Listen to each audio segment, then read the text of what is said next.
La exposición Las ciudades y sus tesis 1970-2020 hizo parada en Valladolid el 3 de mayo y ha permanecido hasta el 24 de mayo en la Escuela de Arquitectura de la ciudad, en su recorrido por distintas escuelas de España.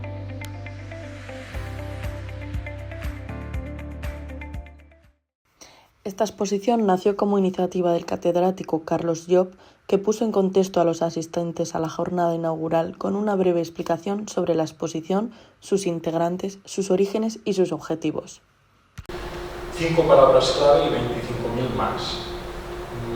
Tesis, método, análisis, retrospectiva, prospectiva, leyenda para tener agenda. Este es nuestro grupo de trabajo y el placer de hoy es en la universidad para animar sobre todo nuevas investigaciones, ¿no? Y nuevos trabajos que de algún modo visten el sentido universal de la universidad, producir conocimiento para percutir, ¿no? Y de algún modo cambiar situaciones de nuestros territorios y desde luego de las personas, ¿no? Y de las comunidades con las cuales cohabitamos, siendo creativos y por tanto abriendo nuevos horizontes.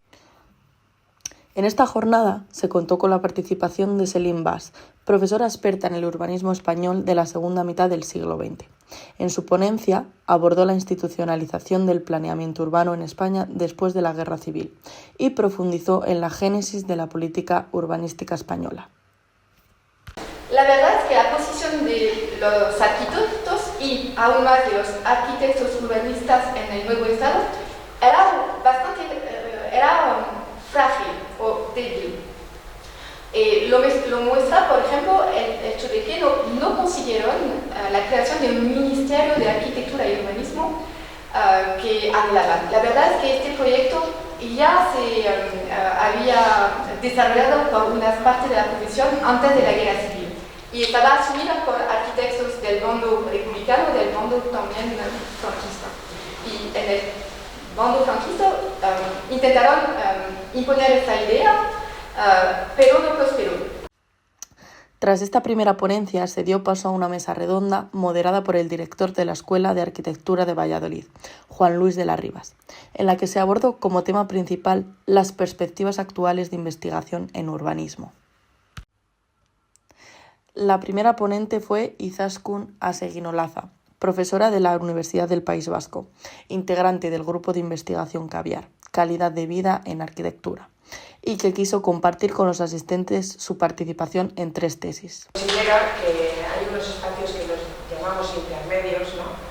Los in-between spaces que los Smithsons definieron en los años 70, ¿no? Los Smithson y otros muchos, y no solo desde el urbanismo y la arquitectura. Hemos rastreado un poco en la historia dónde hay más tipos de estos espacios y nos encontramos en los asentamientos en Zambia, que nos cuenta Rudowski sobre esto, o en China hay varios tipos de asentamientos, también los Two Rows o los Xietyuan, que también crean espacios intermedios entre ellos. A continuación, Raimundo Bambó, profesor en la Universidad de Zaragoza, expuso el panorama de las investigaciones que llevan a cabo en el grupo Paisajes Urbanos y Proyecto Contemporáneo, en concreto en la línea de investigación sobre proyecto urbano y paisajes culturales, que incluye 3 categorías: teorías urbanísticas y arquitectónicas, regeneración urbana y vivienda, y formas urbanas, espacios abiertos y desarrollo urbano sostenible. Entre ellas se detuvo en uno de sus proyectos más recientes, centrado en las áreas periurbanas estratégicas de las ciudades españolas, y en el que se han analizado 12 casos de estudio de 6 áreas metropolitanas españolas. Se centra en áreas periurbanas estratégicas en ciudades españolas y que son estratégicas por 3 motivos: por sus valores ecoculturales, por experimentar procesos de transformación y también por su potencial para servir de catalizadores de procesos de regeneración urbana en ámbitos consolidados vecinos.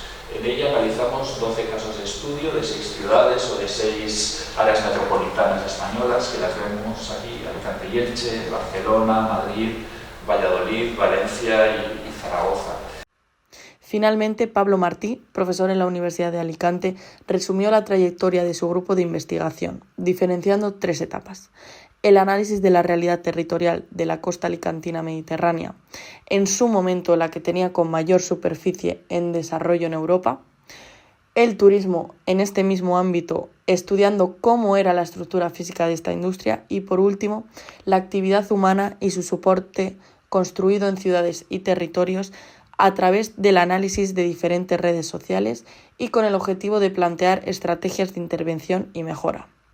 No solamente por la forma, sino por también cómo configuraban diferentes paisajes urbanos, cómo configuraba también pues, una relación diferente de actividades, ¿no? Y pues estudiábamos en aquel momento cómo era la ocupación del suelo, con cosas curiosas, ¿no? Que aparentemente parecía que Benidorm fuera más denso que Torrevieja y resulta que es al revés, porque es mucho más, esto nos lleva también a una etapa de estudiar indicadores, luego estudiamos cómo era el espacio libre de los distintos espacios turísticos y la importancia, ¿no? de esos espacios libres públicos que configuran, por ejemplo, algunas de las poblaciones turísticas. Y luego, pues, la complejidad, o la diversidad, complejidad, etcétera, de actividades económicas que habían dentro de ese espacio turístico. Como cierre de la mesa redonda, Juan Luis planteó una cuestión a los asistentes que suscitó el debate. Os pregunto, ¿qué criterios, desde vuestras tres experiencias, utilizaríais para priorizar eso que habéis hablado de líneas de investigación? Estamos hablando, ¿cuáles creéis que son para vosotros las líneas de investigación o los parámetros relevantes que marcarían en vuestros contextos diferentes? En este presente, ¿qué criterios utilizáis o utilizaríais o seleccionaríais para investigar, para definir líneas de investigación en este contexto de crisis ambiental, de desafío tecnológico y de transformación social? Para finalizar el encuentro, los profesores investigadores integrados en el equipo de las ciudades y sus tesis 1970-2020 y que se desplazaron hasta nuestra escuela pudieron realizar una visita a la exposición.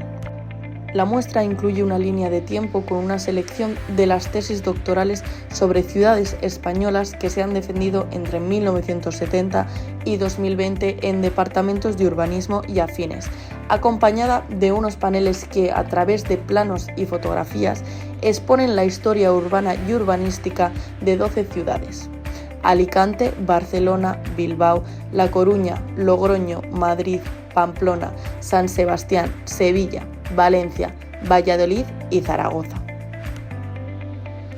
Asimismo, incluye unos paneles elaborados por el estudio barcelonés 300.000 km por segundo que sintetizan gráficamente los datos de expansión urbana y demográfica de 9 ciudades: Alicante, Barcelona, La Coruña, Madrid, San Sebastián, Sevilla, Valencia, Valladolid y Zaragoza.